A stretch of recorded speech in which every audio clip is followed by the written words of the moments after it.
Hello I am சாரா. இந்த வீடியோவில் ப்ளவுஸ்லாம் தைச்சி முடித்ததுக்கப்புறம் வேஸ்ட்டாக இருக்க கிளாத்லாம் இருக்கும்ல, அதெல்லாம் நான் எப்படி ஆர்கனைஸ் பண்ணி வைக்கிறேன் அப்படின்னு பார்க்கலாம் இந்த வீடியோவில். ஃபஸ்ட்டு கையில் இருக்க ப்ளவுஸு யாராவது அப்படின்னு சொல்லிட்டு தனித்தனியாக பிரித்து வைக்கணும். அவங்களோட அமௌண்ட்டு மொத்தம் எவ்வளோன்னு சொல்லி எழுதிட்டு அதுக்கப்புறம் அவங்க கொடுத்த பையில் அரேஞ்ச் பண்ணி வைக்கணும். நான் இதில் எவ்வளோ ப்ளவுஸ் தைச்சேன்னு சொல்லி ஒன்று மேலே ஒன்று அப்படியே வச்சு நான் காட்டுறேன். இது ரெண்டுமே ஒரே கஸ்டமரோடது. ஒரு டிசைனர் ப்ளவுஸு, ஒரு லைனிங் ப்ளவுஸு. இது எங்கள் அண்ணியோடது. எங்கள் அண்ணி என்ன சொல்லுவாங்கன்னா, எதாக இருந்தாலும் நீயே எடுத்து தைச்சி கொடுத்துரு அப்படின்னு சொல்லிடுவாங்க. எதுவுமே எனக்கு என்ன சொல்கிறது, இது இப்படி தைக்கலாம் அது அப்படி தைக்கலாங்கிற ஐடியாவே கிடையாது. இஷ்டம் போல் தைச்சி கொடுத்துரு அப்படின்ருவாங்க. இந்த ப்ளவுஸ் பிட் எல்லாமே நான் தான் எடுத்து கொடுத்தேன். பட்டு சாரி அவங்களுக்கு பத்தில் கொஞ்சம் உடம்பாக இருப்பாங்க. ஒரு சில பேர் கொஞ்சம் முன்னாடி இருக்கிறதையும் சேர்த்து கட் பண்ணிவிட்டு அந்த இடத்துல எக்ஸ்ட்ரா லைனிங் வச்சு தைச்சி தர சொல்லுவாங்க. ஆனால் எங்கள் அண்ணி என்ன பண்ணுவாங்கன்னா, தனியாகவே எடுத்து எனக்கு தைச்சி கொடுத்துரு, சேலை வேண்டாம் கட் பண்ண வேண்டான்ருவாங்க. அதனால் இவங்களுக்கு இந்த 2 ப்ளவுஸுமே நான் வெளியே எடுத்து தான் தைச்சி கொடுத்தேன். இது சில்க் காட்டன் ப்ளவுஸு 90 ரூபா ஒரு மீட்ரு. இவங்களுக்கு 1.25 பக்கம் எடுத்தேன். இதுக்கப்புறம் மேலே வைக்கிற இந்த கருப்பு இன்னொருத்தவங்களது. அவங்களும் இப்போ எனக்கு ரெகுலர் கஸ்டமர் ஆகிட்டாங்க. இது 3வது டைம் கொடுக்குறாங்க.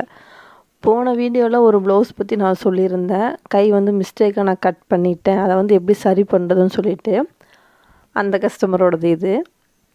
இன்னும் இருக்குது அவங்களோட ப்ளவுஸ் 2 இப்போ கொடுத்துருக்காங்க, அது தைக்கணும். இப்போ இது எல்லாமே நான் தனியாக எடுத்துட்டேன். இதுக்கப்புறம் எப்படி பிரித்து வச்சுருக்கேன். இன்னும் எங்கள் அண்ணி இது மட்டும் ரேட் எழுதலை. அவங்களது மட்டும் எழுதி அவங்களுக்கு அனுப்பிட்டா பைசா அனுப்பிடுவாங்க. அதுக்கப்புறம் school fees, government school uniform இருக்குல்ல, அதுவும் கையில் இருந்துச்சு. இன்னும் பாதி முடிக்கலை. ஒரு 50 பீஸ் பக்கம் தான் முடிச்சிருக்கேன். மீதி எல்லாமே கீழே இருக்குது. கேன்வாஸ் வச்சு கழுத்தில் அந்த காலர் பீஸ் தைக்கணும். அது போக மீதி இருக்குது. இப்படி தான் இருக்க இடம் தைச்சி முடித்ததுக்கப்புறம் இப்போ நான் என்ன பண்ண போகிறேன்னா, நெக்ஸ்ட்டு ஸ்கூல் ட்ரெஸ்ஸு அதையும் நான் கம்ப்ளீட் பண்ண தான் போகிறேன். அதுக்கப்புறம் தான் இந்த இடம் க்ளீன் பண்ண போகிறேன். ஸ்கூல் ட்ரெஸ்ஸாக இருக்குங்காட்டி நிறைய பீஸ் தைக்கிறேன். ஒரே நாள் ஒரு 50 பீஸ் தைக்கிற மாதிரி இருக்குது. வேலையெல்லாம் வீட்டில் பார்த்துட்டு ஃபுல் அண்ட் ஃபுல்லாக ஃபினிஷ் பண்ணுற மாதிரி இருக்குது. அதனால் அந்த வீடியோ நான் எடுக்கலை. கையில் இருக்க ப்ளவுஸ் மட்டும்தான் உங்கள்கிட்ட காமிச்சிருக்கேன். இப்போ எல்லாத்தையும் கூட்டி ஒரு பக்கமாக ஒதுக்கி வச்சுருக்கேன். இதிலிருந்து துணிகளை இப்போ பிரிக்கணும். இந்த மாதிரி கொஞ்சம் பெரிய துணியாக இருக்கும், அது நம்மளுக்கு தேவைப்படும், கண்டிப்பாக தேவைப்படும். அதனால் தூக்கி தனியாக வச்சிடணும். அதுக்கப்புறம் இந்த மாதிரி சின்ன சின்னதாக சைடில் கொஞ்சம் விட்டுவிட்டா இருக்கும், இதுவும் நம்மளுக்கு தேவைப்படும். இந்த மாதிரி இருக்கிறதும் அதையும் தனியாக தூக்கி வச்சுருக்கேன். எந்த அளவுக்கு கொஞ்சம் துணி நம்மளுக்கு நல்லா பெருசாக கிடைக்குதோ அதெல்லாம் எடுத்து வச்சுக்கிறேன். ஸ்கூல் யூனிஃபார்ம் ட்ரெஸ்ஸும் நான் எடுத்து வைக்கிறேன். ஏன்னா பட்டிக்கு அடியில் வச்சு தைக்கிறதுக்கு நல்லா திக்னஸாக இருக்கும். இந்த மாதிரி பீஸும் நான் எடுத்து வச்சுக்கிறேன். அதாவது ஓரளவுக்கு ஜாயிண்ட் போட்டு பட்டிக்கு உள்ளே வச்சு தைக்க முடியுமான்னு பார்த்துட்டு அதுக்கேற்ற மாதிரி துணிகளை நான் எடுத்து வைக்கிறேன், பெரிய துணியாக இருக்கிறதுல.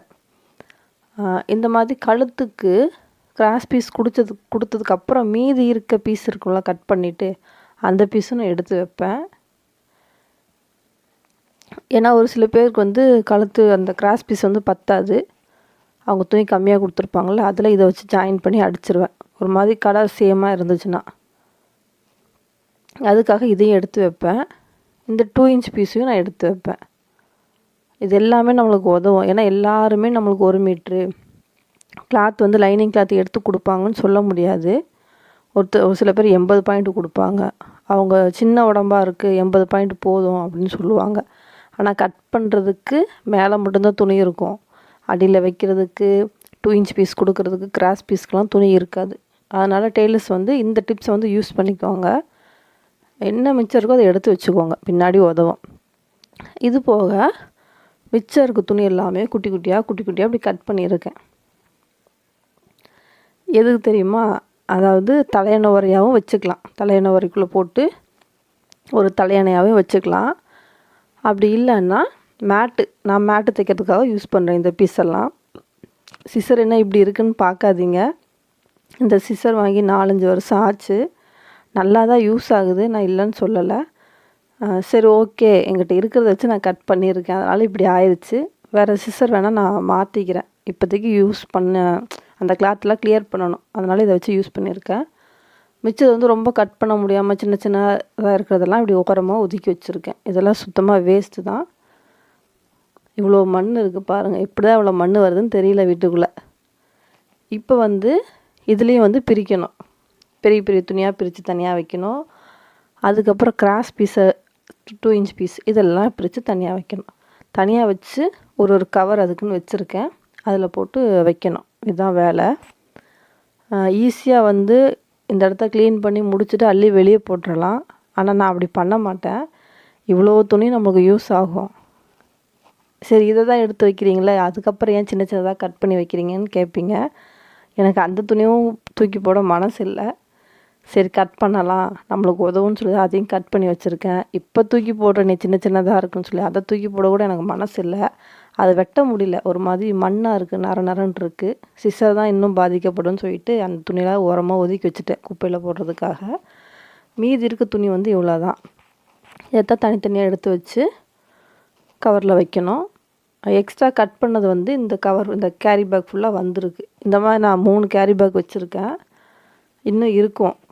துணியெல்லாம் தைக்க வந்துட்டுருக்கு. அதெல்லாமே பிரித்து ஹோல்சேல் பண்ணிவிட்டு தீபாவளியெல்லாம் முடிஞ்சதுக்கப்புறம் மேட்டு தைக்கணும்னு வச்சுருக்கேன். ஏன்னா அம்மாவும் கேட்டாங்க, அதனால் அம்மாவுக்கு ஒரு 2 மேட் தைக்கணும். அது இல்லாமல் எக்ஸ்ட்ரா பழைய துணியெல்லாம் நிறைய சேர்ந்துட்டு வருது. அவரோட லுங்கி, என்னோடய நைட்டிலாம் கொஞ்சம் சேர்ந்துட்டு வருது. அதெல்லாம் தூக்கி போட மனசு இல்லை. அதை வச்சு ஏதாவது ஒரு மேட்டு, ஃப்ளோர் மேட் வந்து ரெடி பண்ணலான்ட்டு இருக்கேன். ஃபுல்லாக அரேஞ்ச் பண்ணி எடுத்து வைக்கணும். இந்த கேரி பேக் இருக்குது பார்த்தீங்களா, இதில் தான் நான் வந்து கிராஸ் பீஸும் ஸ்ட்ரைட் பீஸும் போட்டு வைப்பேன். இவ்வளோ இருக்குது எங்கிட்ட நான் சேர்த்து வச்சது, எப்போ இருந்தாலும் எனக்கு யூஸ் ஆகும். இது ஃபுல்லாக, இந்த கட்டைப்பை ஃபுல்லாகவே பெரிய பெரிய துணி பட்டிக்கு வைக்கிற மாதிரி கொஞ்சம் பெருசு பெருசாக அகலமாக இருக்க துணியெல்லாம் இதில் வச்சுருக்கேன். எப்போவுமே இந்த கட்டைப்பை வந்து நான் மெயின்டைன் பண்ணுவேன். ஏன்னா ஒரு டெய்லருக்கு தான் தெரியும் துணியோட அருமை. அவ்வளோ சீக்கிரம் எந்த ஒரு கஸ்டமரும் நல்ல துணி எடுத்து தரமாட்டாங்க. நல்லான்னா நிறையா, 1 மீட்ரு போதும், 80 பாயிண்ட் போதும் அப்படின்னு சொல்லி நிறுத்திடுவாங்க. சரி, வீடியோ ஃபுல்லாக பார்த்ததுக்கு ரொம்ப நன்றி. பாய்.